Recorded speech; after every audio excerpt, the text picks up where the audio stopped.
Asthma is common among Australians. 16 out of every 100 children have asthma, and 11 out of every 100 adults have it. In fact, you probably know someone with asthma. While we don't know the exact cause of asthma, we do know what triggers it and how to control the symptoms. This means that most people with asthma can lead normal lives, as long as they manage their asthma well. Some people think if you have asthma, you can't do strenuous sport, but many famous athletes have done really well in sport despite having asthma. For example, Kyle Vanderkuyp, Matthew Dunn, Jackie Joyner, Lee Naylor and Paul Kelly. This video takes a look at what asthma is, what can trigger asthma symptoms, how these symptoms can be controlled, and what to do when someone's having an asthma emergency. Both Maria and Nick have asthma, and you'll hear about how they deal with it. Asthma doesn't stop me from doing anything with my friends. I still do ballet class, play tennis, and go swimming. I also love to go out dancing on the weekends. I've had asthma since I was 5, and now it's just a part of my everyday life. If I take my controller medications every day, I can control my asthma really well. I'm on the school basketball team and I practice hard and keep up with my mates. So what exactly is asthma? Let's see what happens inside normal lungs and what changes happen in people with asthma. When you take a breath, air travels into your lungs through air tubes called bronchi. As the air moves further and deeper into your lungs, these air tubes branch into smaller and smaller tubes, which eventually end in little balloons called alveoli. But in people with asthma, their air tubes are overly sensitive or twitchy. When exposed to triggers, the body's immune system produces a reaction, like an allergic reaction. The air tubes become swollen, red, and ooze out mucus. It's like the reaction people get after a bee sting, except that it's happening inside the lungs, because that's where the trigger particles have been inhaled. When this happens, the air tubes become narrow, and it's difficult for air to get in and out. A person with asthma feels like their chest is tightening, and it's hard for them to take a deep breath. They might also begin to wheeze and cough. So the main symptoms of asthma are coughing, wheezing, and finding it hard to breathe. This means it's important for people with asthma to avoid the triggers which cause their air tubes to react like this. Different people can have different triggers. Some of the common ones are dust mites in the carpet, furniture, bedding and soft toys, exercise, pollens from flowers and trees, cigarette smoking,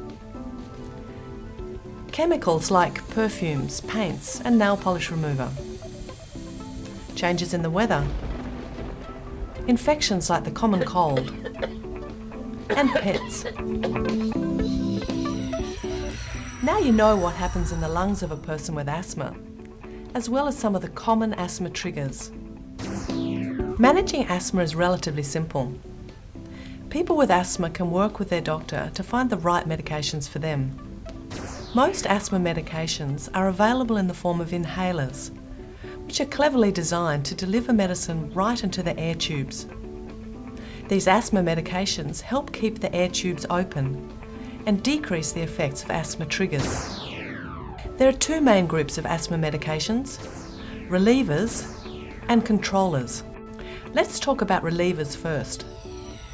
These work quickly to relax and open up the air tubes. You can use relievers as required. There's no need to use them all the time, since asthma symptoms don't occur all the time. In some instances, relievers can be used just before exposure to a trigger. For example, some athletes will use their inhaler just before sport, if they know that exercise triggers their asthma. I've had asthma for ages, and using my reliever medication is fairly easy. When I'm playing sport and start to feel wheezy and short of breath, I know it's because my asthma is playing up. If I use my reliever, it makes breathing a lot easier. The trick is making sure I use my inhaler correctly.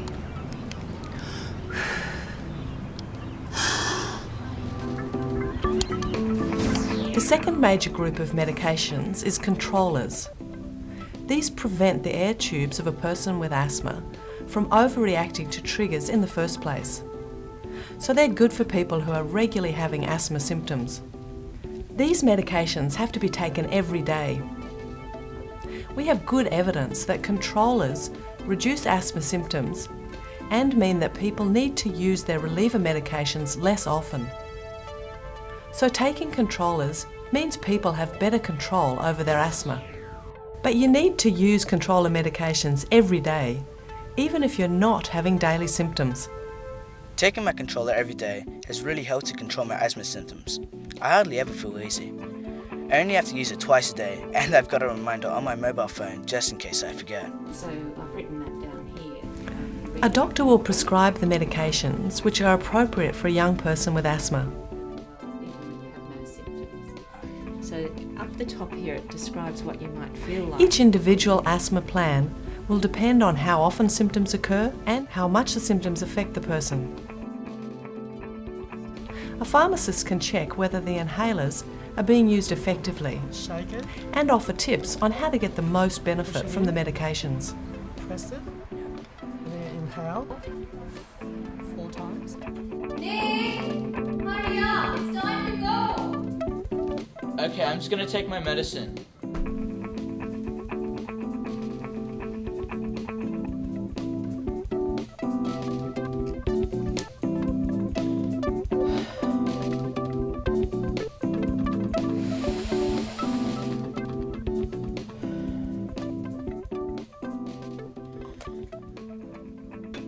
I'm coming.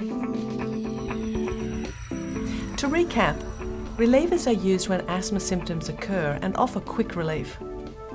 Controllers are used every day and reduce symptoms and the need for reliever medication.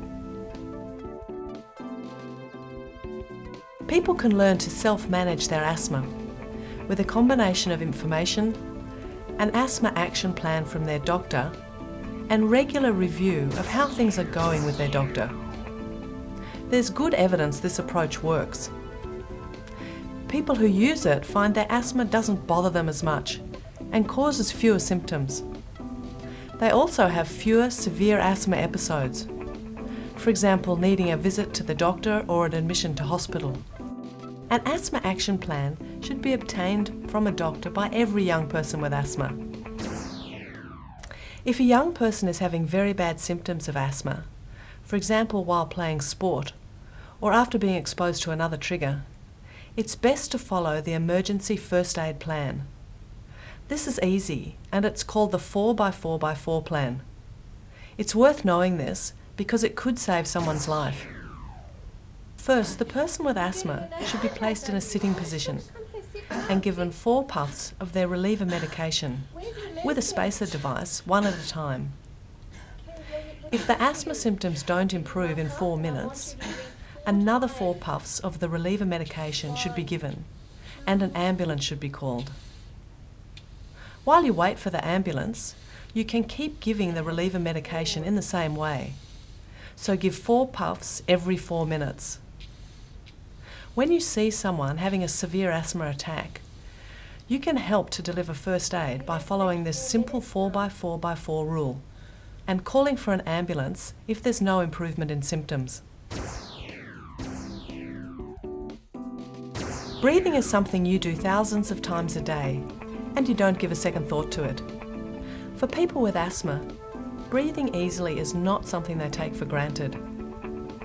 But people with asthma, like Maria and Nick, can lead completely normal lives by managing their asthma well. This means avoiding their triggers and using an asthma action plan to use their reliever and controller medications. We hope this DVD has helped you learn how to manage your own asthma better, or how to help someone else in an asthma emergency.